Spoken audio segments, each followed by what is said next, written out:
Welcome to this tutorial. Previous classes में हमने types of ovules पढ़े थे, तो उससे पहले एक टॉपिक पे डिस्कशन करा था, वो था न्यूसिलस या भ्रूणपोष।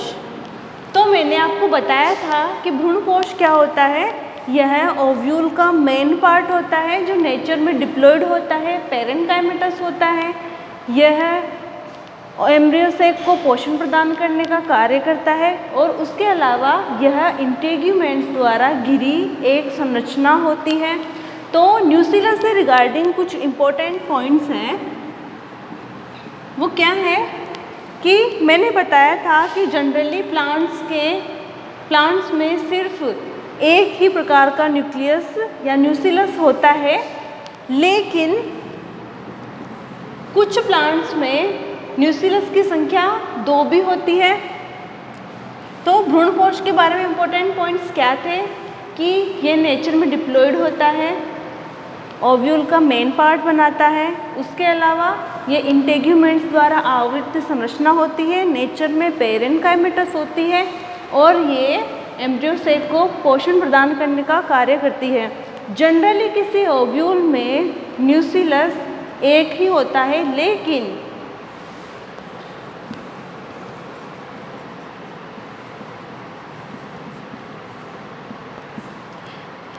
एगल मार्मिलोस जिसे हम बोलते हैं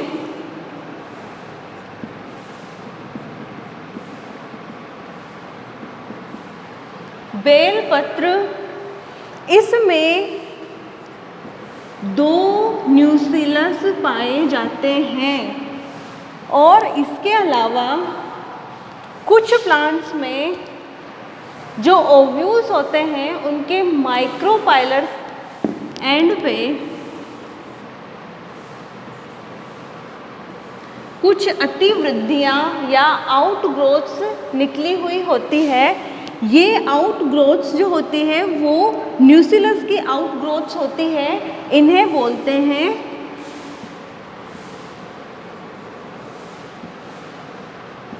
न्यूसिलर बीक। क्योंकि ओव्यूल के माइक्रोपाइलर साइड से न्यूसिलस के द्वारा आउटग्रोथ्स निकली हुई होती है, जिन्हें बोलते हैं न्यूसिलर बीक्स। और ये किसमें देखने को मिलती है?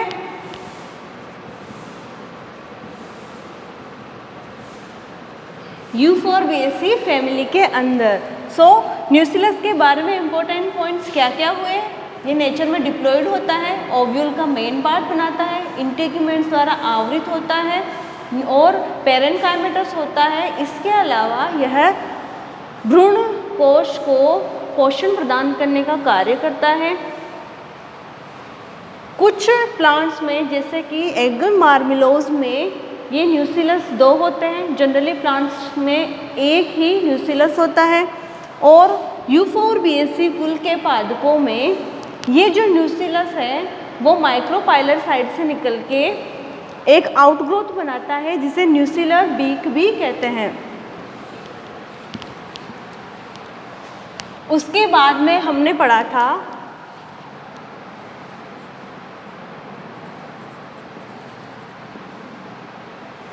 टाइप्स ऑफ ओव्यूल्स मीन्स बीजांड के प्रकार। तो हमने 5 प्रकार पढ़े थे।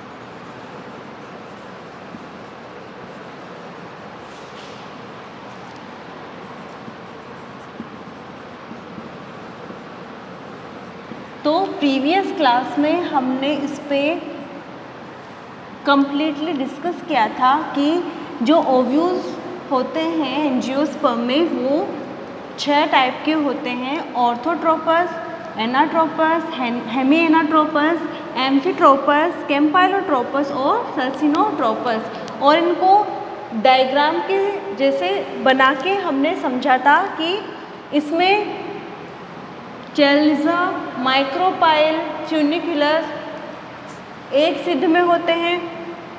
और इस प्रकार के डायग्राम में देखा था कि ये इसका एकदम उल्टा होता है और इसमें फ्यूनिकुलस और माइक्रोपाइल सेम साइड में होते हैं।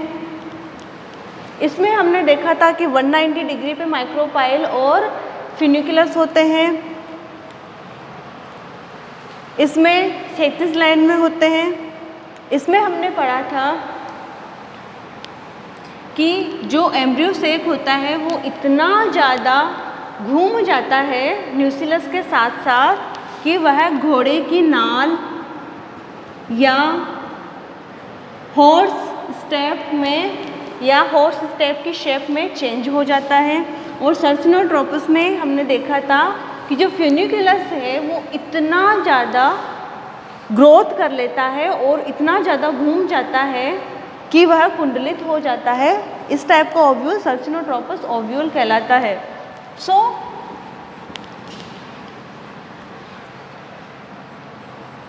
इम्पोर्टेंट थिंग ये है कि जिम्नोस्पर्म्स में पाए जाने वाले ओव्यूल्स ऑर्थोट्रोपस होते हैं और यूनिटैगमिक होते हैं। ओव्यूल्स में कुछ निम्न संरचनाएं पाई जाती है, जैसे कि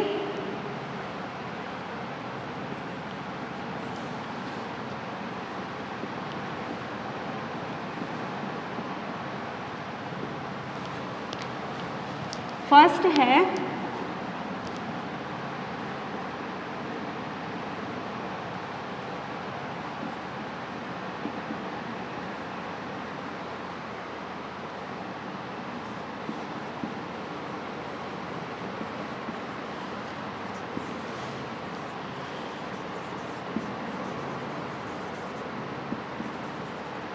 तो ओव्यूल्स में कुछ निम्न प्रकार की संरचनाएं पाई जाती है, जैसे कि हाइपोस्टेज, एपिस्टेज, ऑब्स्ट्रेटर और एंडोथीलियम। तो इनके बारे में हम एक एक करके पढ़ेंगे। जो हाइपोस्टेज हैं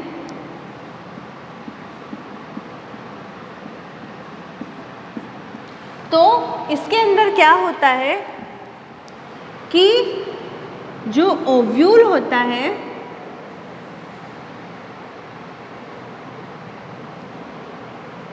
उसमें न्यूक्लियस की सेल्स कुछ अलग हो जाती है या संरचना में डिफरेंट हो जाती है। इसको हम डायग्राम की हेल्प से समझेंगे।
जो हाइपोस्टेज कंडीशन होती है उनमें क्या होता है कि जो फ्यूनिकुलस होता है मीन्स बीजांड वृंत और जो एम्ब्रियो सेक होता है उसके बीच में कुछ सेल्स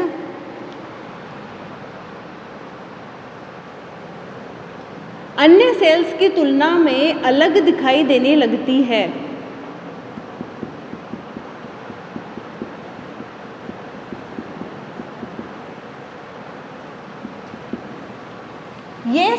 येलो कलर्ड होती है इनको हाइपोस्टेज कहते हैं। अब ये सेल्स क्या करेगी, ये सेल्स एंटीपोडल सेल्स को फैलाने का काम करती है और धीरे धीरे उन्हें नष्ट कर देती है। तो इसको हम कैसे समझेंगे कि ओव्यूल में एम्ब्रियोसेक व फ्यूनिक्यूलस के बीच में कुछ सेल्स अलग हो जाती है या दिखने में अलग हो जाती है। ये सेल्स पीले कलर की होती है, इन्हें हाइपोस्टेज सेल्स कहते हैं। ये सेल्स सुबेरिन का जमाव करके और लिग्निन का जमाव करके स्थूलित हो जाती है और अपने वॉल को थिक कर लेती है। ऐसा माना जाता है कि ये जो सेल्स हैं वो एम्ब्रियोसेक को फ्यूनिक्यूलस में धंसने से रोकने का कार्य करती है, मीन्स उसको यांत्रिक बल प्रदान करती है। और इस हाइपोस्टेज में उपस्थित एंजाइम एंड हॉर्मोन्स होते हैं, वह एम्ब्रियोसेक को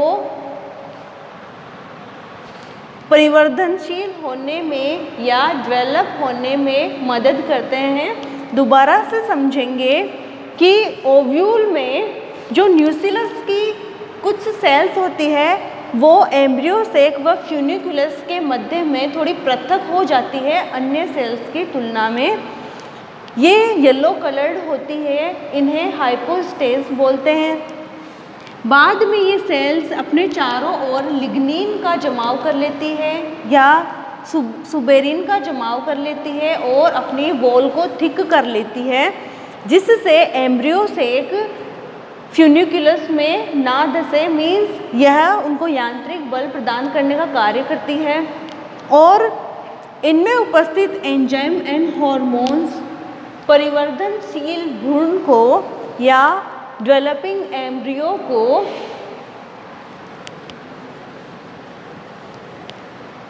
डेवलप होने में हेल्प करता है। सेकंड है एपिस्टेज।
एपिस्टेज कंडीशन में क्या होता है, जो नॉर्मल ओव्यूल होता है उसमें एम्ब्रियोसेक के ऊपर या माइक्रोपाइलर साइड पे न्यूक्लियस की कुछ सेल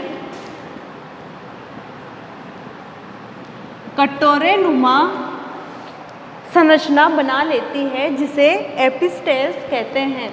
दोबारा से समझेंगे, हाइपोस्टेज में क्या होता है कि ओव्यूल में एम्ब्रियोसेक व फ्यूनिक्यूलस के मध्य में न्यूक्लियस की सेल्स कुछ पृथक दिखाई देती है जो येलो कलर्ड होती है, इन्हें हाइपोस्टेज कहते हैं। ये सेल्स अपने चारों ओर लिग्निन का जमाव कर लेती है और एम्ब्रियोसेक को फ्यूनिक्यूलस में धंसने में धंसने से बचाने के लिए हेल्प करती है और इस हाइपोस्टेज में उपस्थित एंजाइम एंड जो हार्मोन होते हैं वो एम्ब्रियो सेक को डेवलप होने में मदद करते हैं। ये जो हाइपोस्टेज हैं ये देखने को मिला था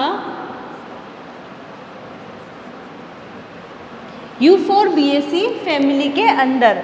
इसके विपरीत जो एपिस्टेज है इसमें क्या होता है कि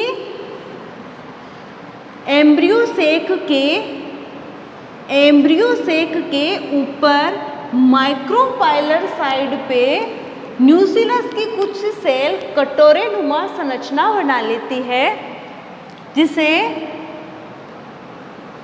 एपिस्टेज कहते हैं। अभी तक इसका कार्य प्लांट्स में ज्ञात नहीं हुआ है। इसके बाद में है ऑब्चुरेटर। इसमें क्या होता है?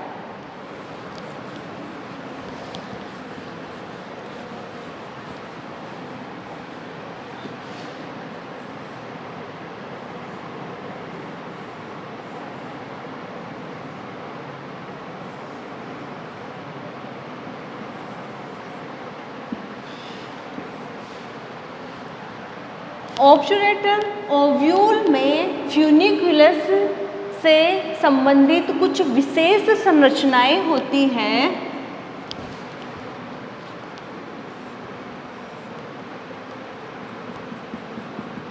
जो पोलन ट्यूब को मार्ग प्रदान करने का कार्य करती है। उन्हें ऑब्चुरेटर कहते हैं। दोबारा से समझेंगे। ओव्यूल में फ्यूनिकुलस से संबंधित कुछ विशेष प्रकार की संरचनाएं होती है जो पोलन ट्यूब को मार्ग प्रदान करती है। सेक्तुक या ऑब्चुरेटर कहलाती है क्योंकि इसका निर्माण फ्यूनिकुलस से हुआ है, इसलिए इसे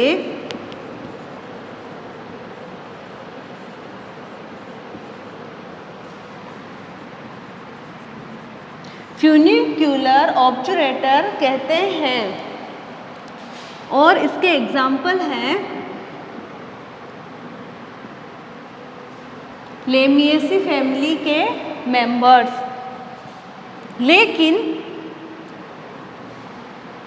कुछ प्लांट्स में ये जो सेतुक बनता है ये प्लेसेंटा से बनता है। इसे प्लेसेंटल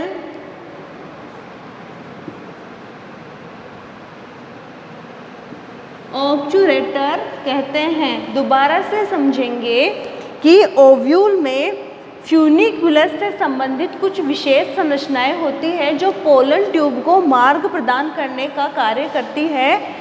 फ्यूनिक्यूलर ऑब्चुरेटर कहलाती है और ये टाइप तुलसी कुल या लेमिएसी फैमिली में मिलता है। इसके बाद में कुछ प्लांट्स में ऐसे होता है कि प्लेसेंटा के द्वारा सेतुक का निर्माण होता है जो पोलन ट्यूब को मार्ग प्रदान करने का कार्य करता है। इसे प्लेसेंटल ऑब्चुरेटर कहते हैं।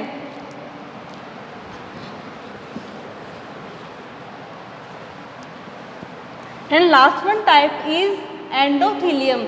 इसमें क्या होता है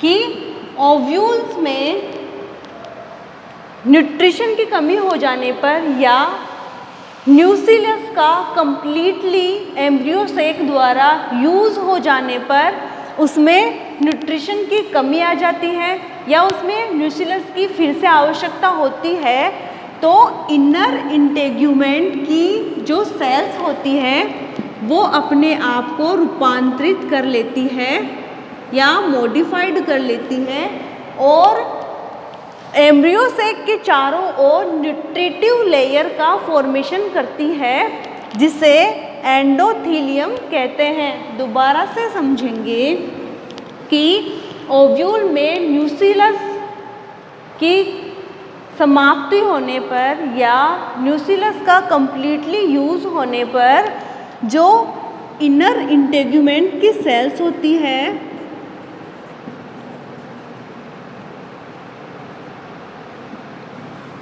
ये इनर इंटेगुमेंट की सेल्स अपने आप को मॉडिफाइड कर लेती हैं और न्यूट्रिटिव टिश्यू या पोषक ऊतकों में चेंज कर लेती है और एम्ब्रियो से को पोषण प्रदान करने का कार्य करती है। लेकिन कुछ प्लांट्स में जैसे कि सनफ्लावर या हेलियंथस एनुस में क्या होता है, ये जो न्यूट्रिटिव लेयर होती है वो 12 से 13 लेयर्ड होती है।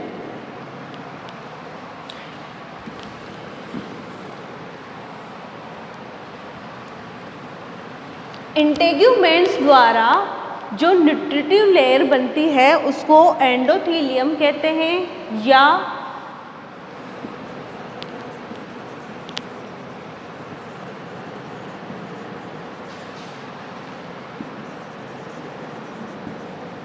इंटेग्यूमेंट्री टेपिटम कहते हैं। अब दिमाग में ये आ रहा होगा कि इसे इंटेग्यूमेंट्री टेपिटम क्यों कहते हैं। जिस प्रकार पोलन ग्रेन्स को पोषण प्रदान करने के लिए टेपिटम पोषण स्तर की तरह कार्य करती है, वैसे ही न्यूसिलस के समाप्ति की ओर होने पर या न्यूसिलस की कमी होने पर जो इनर इंटेग्यूमेंट की सेल्स होती है वो अपने आप को टेपिटम की तरह न्यूट्रिटिव टिश्यूज़ में मॉडिफाइड कर लेती है और इंटेग्यूमेंट्री टेपिटम की तरह कार्य करती है और उसे पोषण प्रदान करने का कार्य करती है।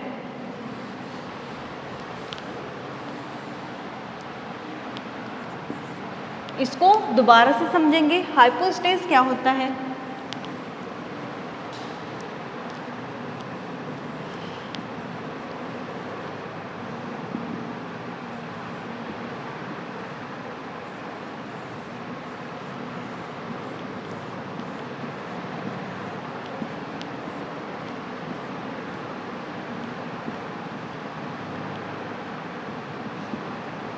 मान लो ये किसी ओव्यूल की स्ट्रक्चर है जिसके अंदर ये है एम्ब्रियोसेक,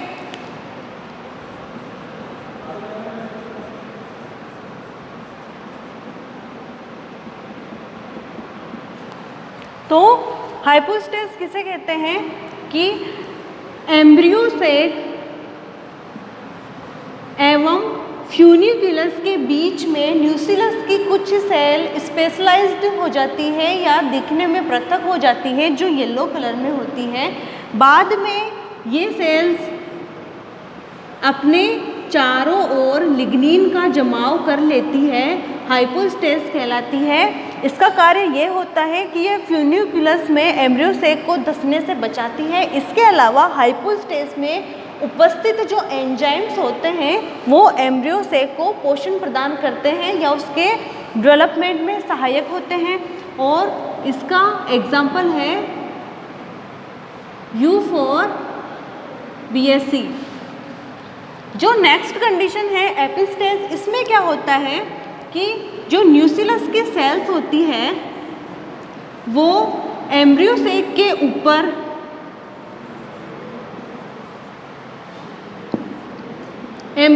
ऊपर या माइक्रोपाइलर साइड पे एक कटोरे नुमा संरचना बना लेती है जिसे एपिस्टेस कहते हैं और इसका एग्जाम्पल है कोस्टस। इसमें जो हाइपोस्टेस बनता है वो एंटीपोडल सेल्स को नष्ट कर देता है या डीजनरेट कर देता है। ऑब्चुरेटर क्या होता है कि ये फ्यूनिकुलस द्वारा बनी स्पेशलाइज्ड स्ट्रक्चर होती है जो पोलन ट्यूब को मार्ग प्रदान करती है। क्योंकि इसका निर्माण फ्यूनिकुलस द्वारा होता है तो इसको फ्यूनिकुलर ऑब्चुरेटर कहते हैं और अगर इसका निर्माण प्लेसेंटा के द्वारा होता है तो इसे प्लेसेंटल सेतुक कहेंगे। और लास्ट में है एंडोथेलियम। जब न्यूसिलस की कमी आ जाती है तो इनर इंटेग्यूमेंट्स की सेल्स अपने आप को मॉडिफाइड करके न्यूट्रिटिव लेयर बना लेती है, जिसे एंडोथीलियम या इंटेग्यूमेंट्री टेपिटम भी कहते हैं। हेलियंथस एनुअस या सूरजमुखी में ये 12 से 13 लेयर्ड होती है और इस तरह आपके ये टॉपिक्स ख़त्म होते हैं। Thank you.